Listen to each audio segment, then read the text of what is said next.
Magandang hapon po, alas 5 na ng hapon ngayon. Ayan, nandito tayo sa likod ng bahay. Nandito tayo sa likod ng bahay at magdidilig po tayo ng mga pananim natin. At dito po tayo magsisimula sa pananim ni Pure Health na kalabasa. Ay, naninilaw na oh. Yung dahon, may insekto na agad.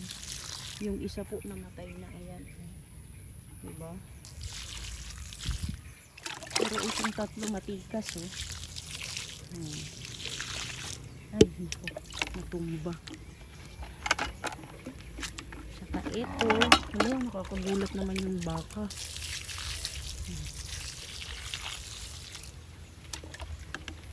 Yung pinya na inilipat niya ito oh. Mabubuhay pa kaya yan? Ito naman yung rose na namulaklak na. Ayan. Ito yung tuyo oh, grabe.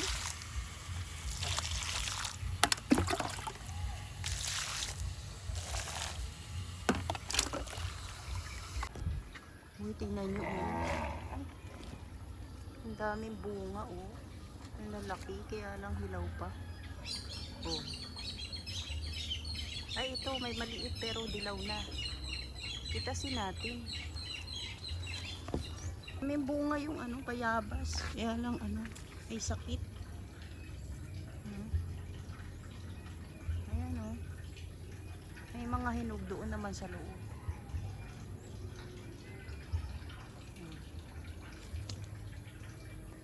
Ito na lang po yung aabangan natin kasi abot ko. Kapag ka ano, aantayin ko siyang mahinog kasi madali ko lang siya makukuha. Abot na abot ko pa. Ito oh.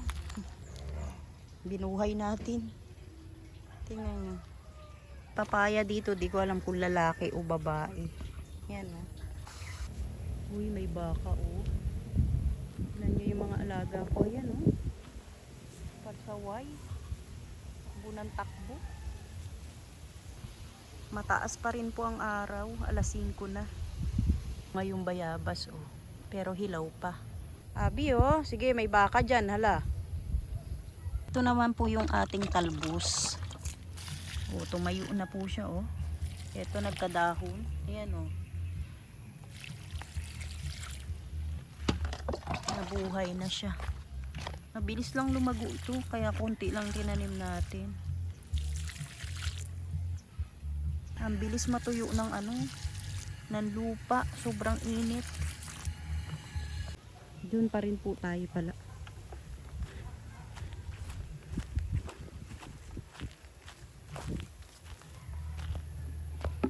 Itong pangalawang plat na to, ang tinanim po natin dito ay talong, pero parang wala pa man lang tumutubo. Meron, kaya lang ewan ko kung ito talong yan. Ayan o.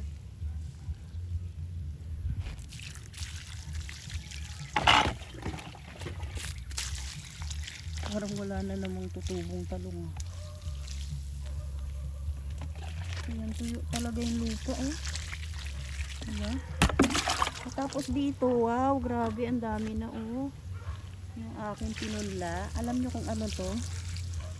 Ito po, pipino naman po ito, no? Tingnan nyo oh, tumubo na. Ang dami na po. Buhay na. Pero yung talong mukhang malabo na naman. Ayan oh, ang dami na oh.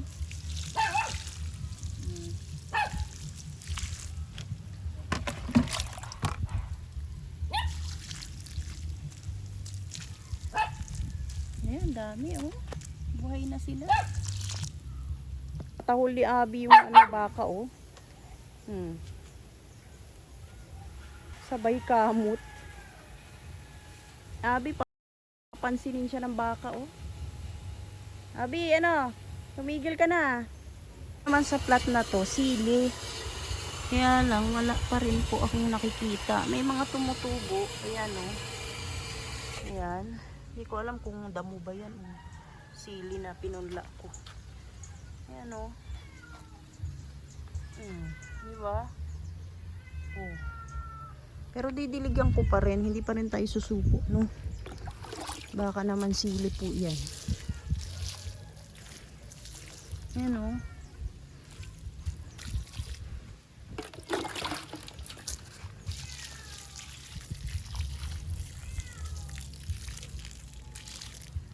Ayan na, nadiligan na natin yung ano, sili. O, dito naman po tayo sa kamatis. Uy, may mga buhay na po yung kamatis natin, oh. Diba?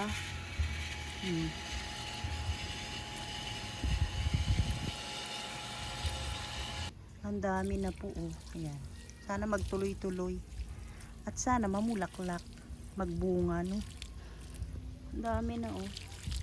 Ayan na, nadiligan na po natin tong kamatis. Ayan, oh, nakita niyo, oh. Tumutubo na po.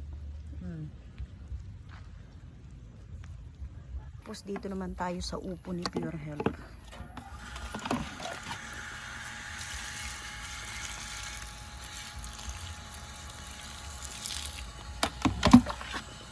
Damihan natin kasi mainit.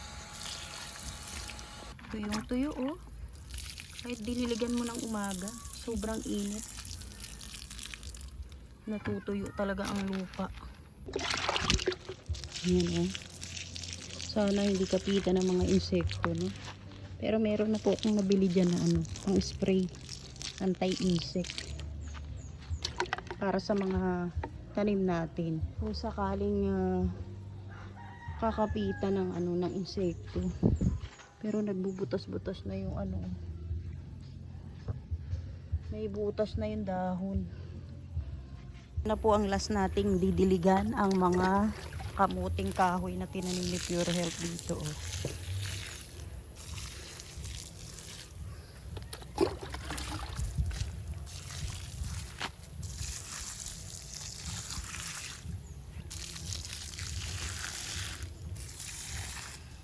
Nadiligan na natin yung mga pananim natin dito. Uy, naging makulimlim. Tapos mahangin. Grabe. Oh.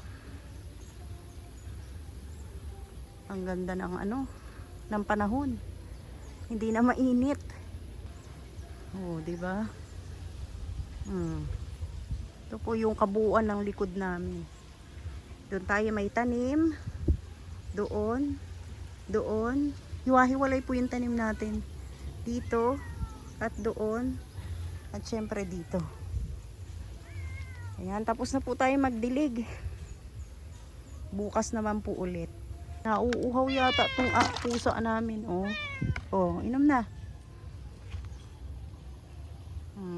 Nauuhaw nga. Oh, di ba? Ang ganda ng ulap, oh. Ayan, salamat po sa lahat ng manunood. Meron na pong tumubo na po yung ating mga pinunla. So, iintayin na lang natin kung lalaki, magbubunga. Siyempre, asikasuhin talaga natin para maging maganda po yung ating mga pananim. Ano? Maraming salamat po sa lahat ng manunood. Shoutout po sa inyong lahat. Mabuhay po, magandang hapon. God bless.